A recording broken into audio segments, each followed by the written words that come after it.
Welcome. Are you ready for your 10-minute fiction vacay? Do you need a little break? A little pick-me-up? Stay tuned. My name is Marie LeClaire, and I'll be reading a short story from my website about saying goodbye. It's called Popcorn and Milkduds. I hope you enjoy it. For the life of her, Bev couldn't figure out why the 40th anniversary of the Woods Edge Drive-In was important enough to risk his health, but Bill insisted he had to go. Rather than exhaust them both by arguing, she yielded. After all, his time was running out. Bill had chosen an old baseball hat over his usual knit wool cap. It kept slipping off as she fluffed and patted him into the passenger seat. She buckled them both in and headed out for the 3-hour drive. In his condition, it wouldn't take long for him to fall asleep. It was early evening when they crossed the line into his hometown of Masonville. A mile beyond that, a large neon sign announced the drive-in's entrance. After a quick left, she pulled up to the ticket booth. "Good evening and welcome to the 40th anniversary show," the booth attendant droned. Bev handed over a $10 bill. "Yes, thank you." "Is he going to be okay?" the attendant asked.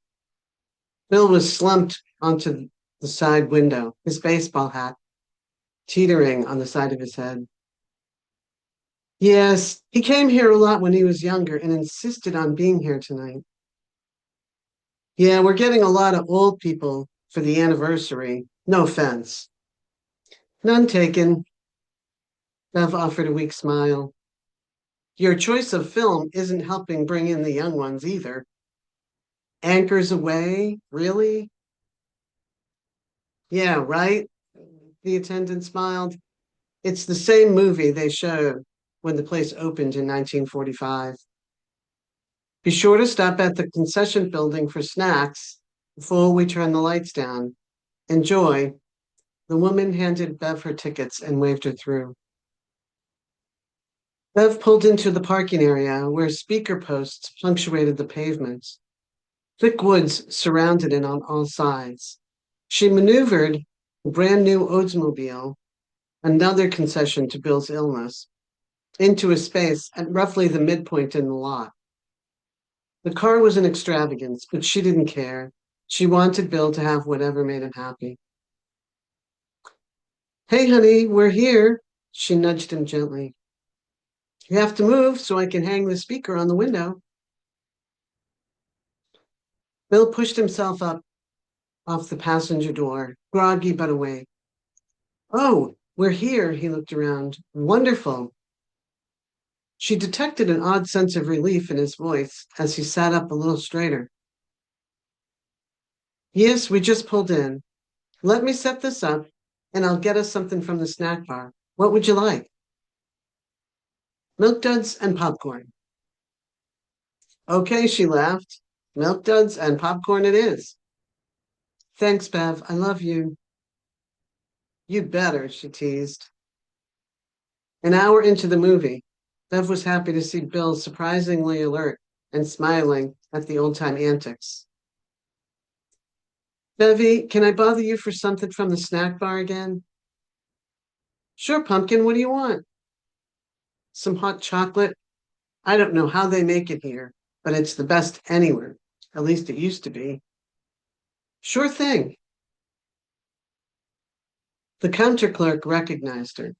He was an older gentleman, about their age, and, judging by the flow of his movements, quite comfortable behind the counter. "More Milkduds?" "No, some hot chocolate, please. 2." "No problem. It gets a little chilly when the sun goes down." You look like you've been here a while," she said. "Almost since the beginning. I'll bet you have a lot of stories to tell." He raised his eyebrows. A grin stretched to the corners of his lips. "You have no idea." "Any ghost stories?"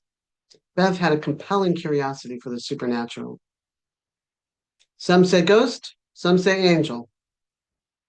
Bev's interest was piqued by the reply. What do you mean? Well, there's an old story that shortly after the place opened, one of the patrons died in their car. No one noticed until the end of the movie, but some people swear they saw a woman way down front float past the movie screen and into the woods during the show.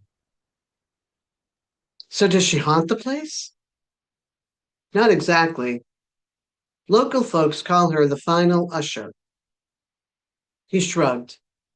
They believe she comes here to collect souls that are ready to go. You know, like crossover. Well, then, do people die here a lot? More often than you think, the man responded as he passed her a cardboard tray with 2 hot cups on it. The information clicked through her brain. Dropping the cocoa, she started a head-on run for the car. She was halfway there when the power went out. The movie flicked off and the parking lot went dark. A moment later, the lights came on and the movie rolled back to life. Bev continued her dash through empty spaces and around speaker poles. When she got to the car, Bill was slumped over, unmoving. She threw the speaker to the ground and pulled the door open. Bill's inanimate body began a slow tumble towards her.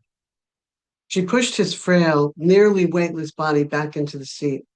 Holding him as best she could, she looked around frantically for a security guard or a car hop to help her.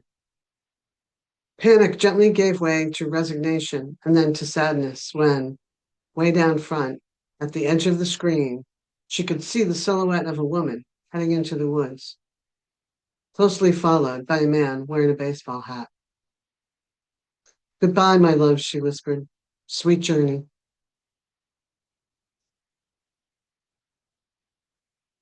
We've come to the end of the story. I'm happy you stayed with me. I hope you're feeling a little better than when we started. Sometimes all it takes is a little vacay in the middle of the day.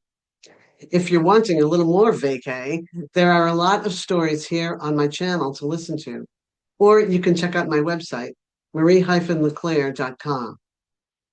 You can check out my novels directly on Amazon too. The links are in the description below. And please like and comment before you go. See you at the next vacay. I wonder where that will be.